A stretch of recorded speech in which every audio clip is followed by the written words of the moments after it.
একটি সিনেমা যেখানে চলছে অ্যাকশনের বাজিমাত, অসম্ভব সব স্টান্ট ও চোখ ধাঁধানো পারফরমেন্স।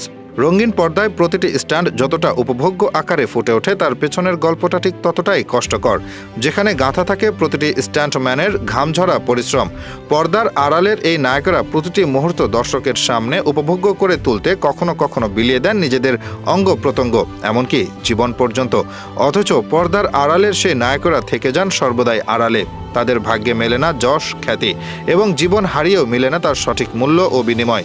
সম্প্রতি ভারতের দক্ষিণে সিনেমার একটি শুটিং সেটে প্রাণ হারিয়েছেন রাজু নামের একজন স্টান্টম্যান। আর্য সিনেমার একটি দৃশ্য ধারণের সময় ঘটে দুর্ঘটনা। সেই দৃশ্যে দুটি কার অ্যাক্সিডেন্ট মুহূর্ত ক্যামেরাবন্দি করছিলেন পরিচালকরা। দুই দিক থেকে দুটি কার মুখোমুখি সংঘর্ষের সময় টেক অফের জায়গা থেকে একটি কার সরে গিয়ে অপরিকল্পিতভাবে আঘাত হানে অন্য একটিতে, যার ফলে মৃত্যু ঘটে কারে অবস্থান করা একজন স্টান্টম্যানের। এই দুর্ঘটনাকে ঘিরে বিক্ষোভের সৃষ্টি হয়েছে ভারতীয় সকল স্টান্টম্যানদের মাঝে। তাদের যথেষ্ট নিরাপত্তার অভাবের অভিযোগে মুখ খোলেন স্টান্টম্যানেরা। শুটিং সেটে আহত হলে দীর্ঘদিন কর্মক্ষম হয়ে থাকেন তারা, এমনকি কোনো কোনো সময় চিরস্থায়ীভাবে হারিয়ে ফেলেন তাদের কর্মক্ষমতা এবং প্রাণ হারানো দৃষ্টান্তও রয়েছে অনেক।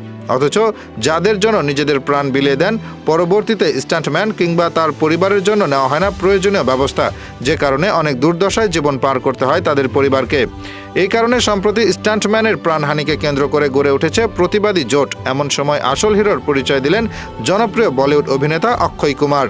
সংবাদ মাধ্যমের বরাত দিয়ে জানা যায়, ভারতীয় 650 থেকে 700 জন স্টান্টম্যানের নিরাপত্তার দায়িত্ব নেওয়ার কথা জানিয়েছেন তিনি। একটা সময় কমেডি সিনেমার কথা মাথায় আসলেই চোখের সামনে ভেসে উঠত অক্ষয় কুমারের চেহারা। তবে সময়ের সাথে নিজেকে পরিবর্তন করে নিয়ে গেছেন অন্য পর্যায়ে। এখন সামাজিকতা কিংবা দেশত্ববোধক সিনেমার কথা উঠলেই মাথায় আসে অক্ষয় কুমারের নাম। কিন্তু এবার বাস্তবেই সেই সামাজিকতার পাশে দাঁড়ালেন তিনি। এখন ভারতের 650 থেকে 700 জন স্টান্টম্যান যদি শুটিং সেটের ভিতরে কিংবা এর বাইরে দুর্ঘটনার শিকার হয়, তাহলে তারা 5 থেকে 5.5 লক্ষ টাকার সমপরিমাণ ফ্রি চিকিৎসা নিতে পারবেন। তাদের প্রত্যেকের নামে করা হয়েছে স্বাস্থ্য বীমা এবং যদি তারা প্রাণ হারায় তাহলে সেই সমপরিমাণ অর্থ তাদের পরিবারকে ক্ষতিপূরণ দেওয়া হবে, যা সাময়িকভাবে তাদের পরিবার পরিচালনার জন্য অনেকটাই সাহায্য করবে। সাধারণত অতি অ্যাকশনধর্মী সিনেমাগুলোতে যেই সিকোয়েন্সের শুটিং অভিনেতাদের জন্য ঝুঁকিপূর্ণ হয়ে থাকে, সেখানে অভিনেতাদের পরিবর্তে স্টান্টম্যানের ব্যবহার করা হয়।